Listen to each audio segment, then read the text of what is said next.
아, 시편 121편은 120편과 마찬가지로 성전 순례 시로 나와 있습니다.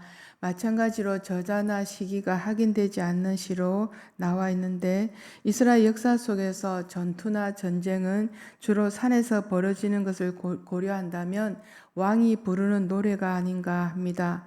그러나 성전에 올라가는 제목이 보여주듯이 성전을 향하여 순례길에서 여러 위험과 위협을 염려하는 솔직한 독백이 담겨 있는 시이기도 합니다. 바벨론 포로 생활에서 해방되었지만 고국인 예루살렘으로 돌아가는 여행 도중에 넘어가야 할 난간으로 저자는 산을 가리키고 있는데, 1절 말씀처럼 내가 산을 향하여 눈을 들리라 나의 도움이 어디서 올꼬 라고 외치고 있습니다. 이를 통해 본 시인은 자신이 누군가에게 도움을 절실히 또 필요한 상인데 필요한 가운데 빠져 있음을 나타내주고 있습니다. 그리고 도움이 어디서 올지를 또 찾고 있는 와중에 그의 눈이 산을 향하고 있다는 것에 대해서 매우 이상한 표현인 것처럼 보일 수도 있습니다. 왜냐하면 그가 누군가의 도움이 필요했다면 사람이 살지 않는 산이 아니라 사람들이 모여 있는 곳, 사람들이 사는 곳을 바라보아야 하기 때문입니다. 그런데 시인은 지금 산을 바라보고 있습니다.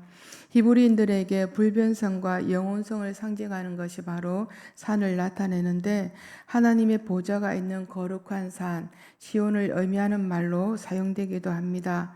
우리는 1절 말씀을 찬양으로 부르기도 하고 때로는 암송을 하는 구절이기도 합니다.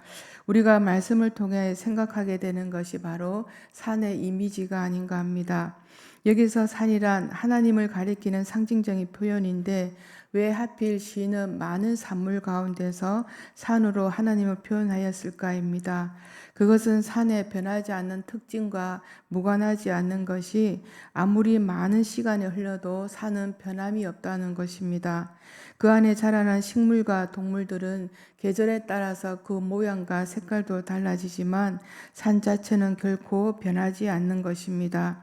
이렇게 볼 때 산을 향해 눈을 들겠다는 신의 확고한 의지는 영원 불변한 것을 통해 하나님께만 희망을 걸겠다는 의미로 다가옵니다.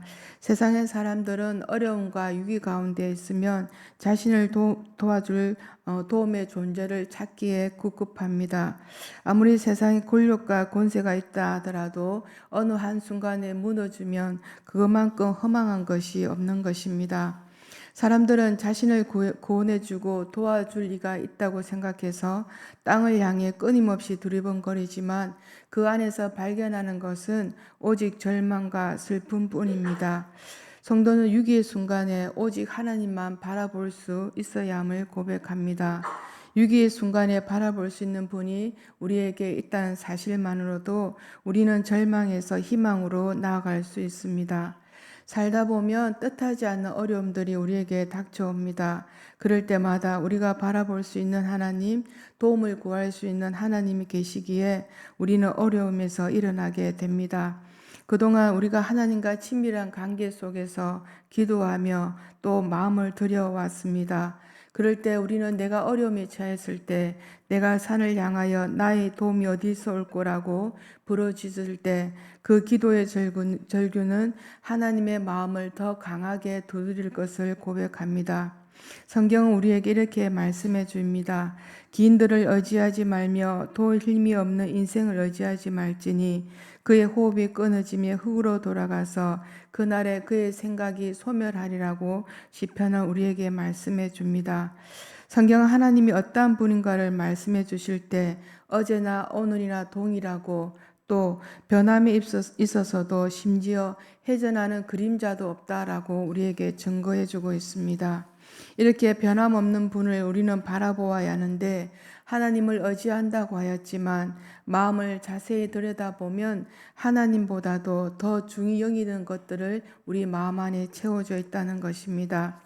이방인의 저자 칼리 지브란이라는 사람은 우리에게 말하기를 부부 사이에도 아내와 남편 사이에도 하늘 바람이 지나가게 해야 한다고 말합니다.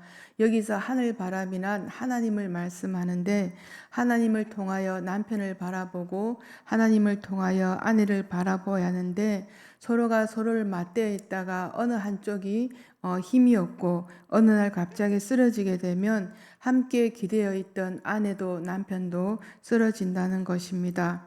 서로가 서로에게 기대는 관계가 아니라 하나님을 사이에 두고 서로에게 버팀목이 되어주는 관계가 되어야 한다는 것입니다.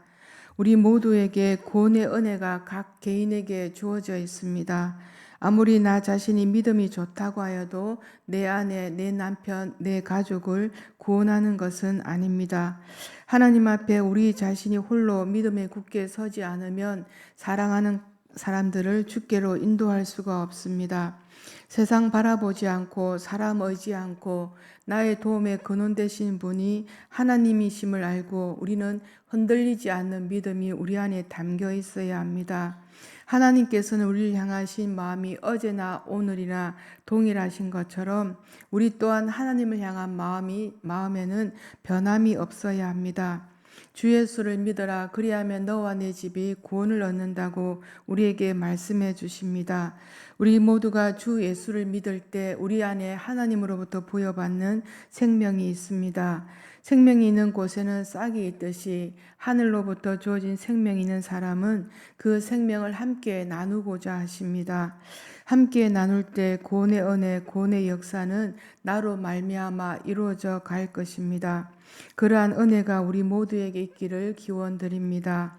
오늘 시편 4절에 보면 이스라엘을 지키시는 자는 졸지도 아니하시고 주무시지도 아니하신다라고 우리에게 말씀해 주고 있습니다. 시는 여기서 하나님을 이스라엘을 지키는 자로 말하고 있습니다.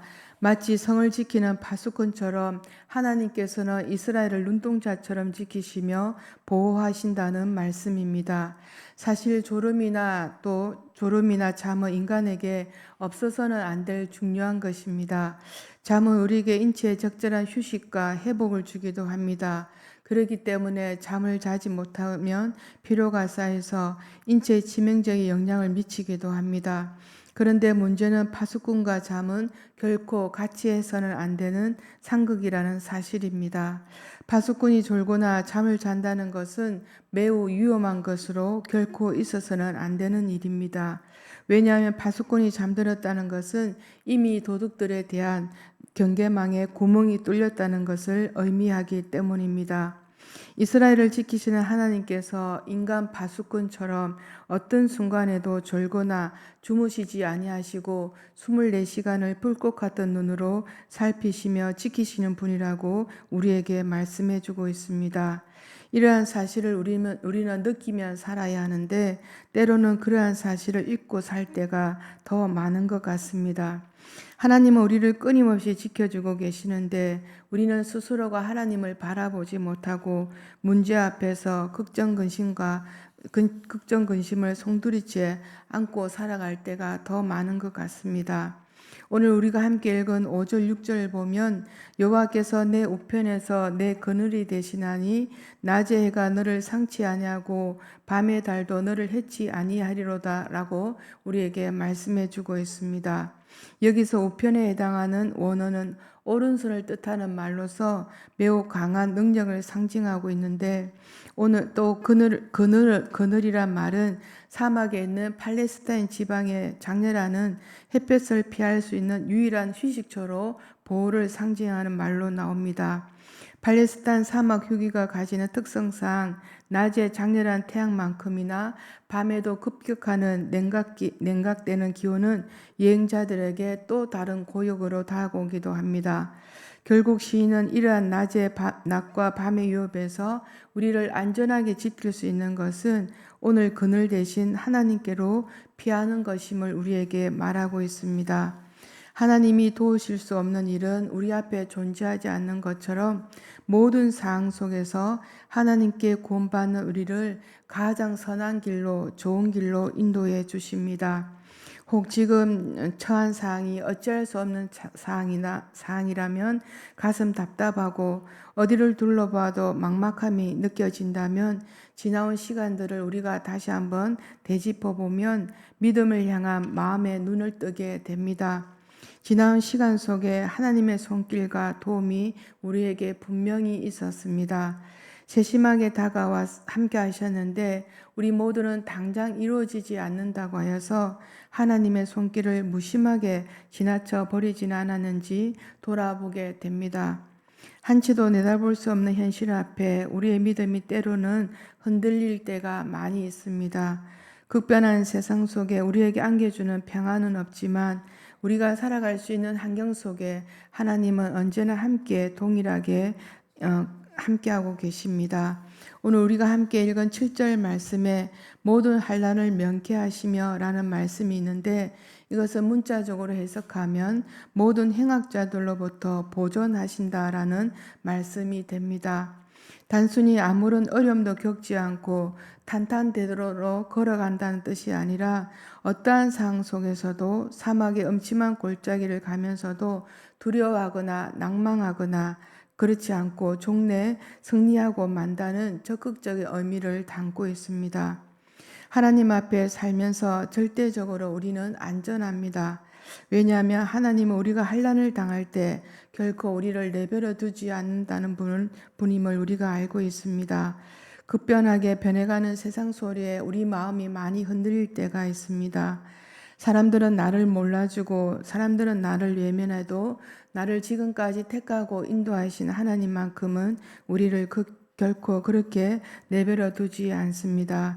누가복음 12장 7절에 이런 말씀이 있습니다.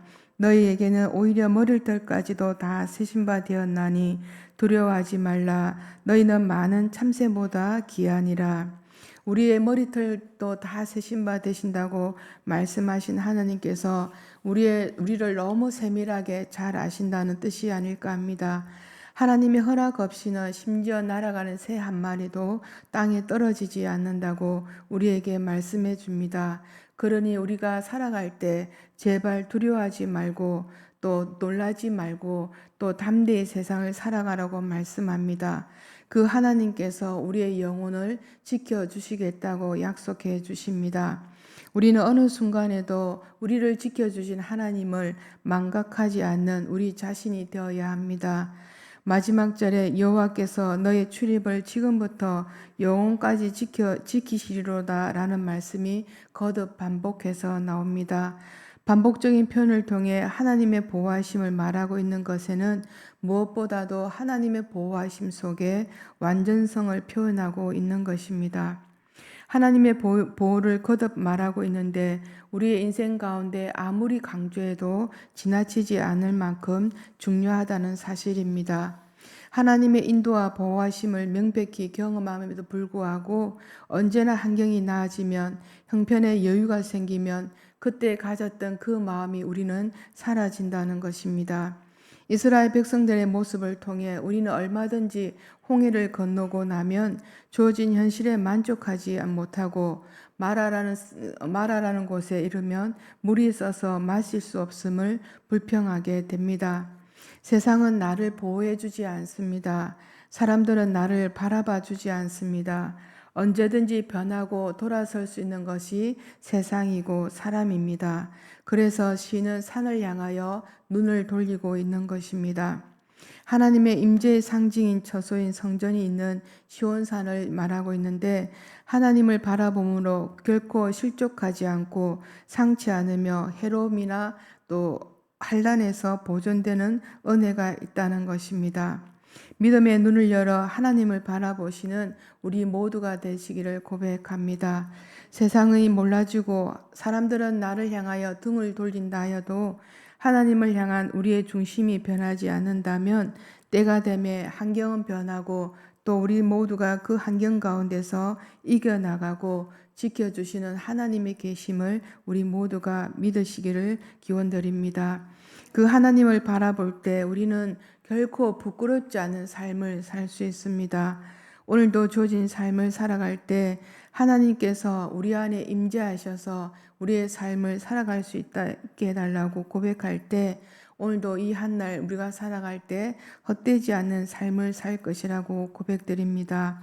각자의 삶의 자리에서 하나님께 주시는 평안을 함께 누리시기를 간절히 기원드립니다. 기도드리겠습니다.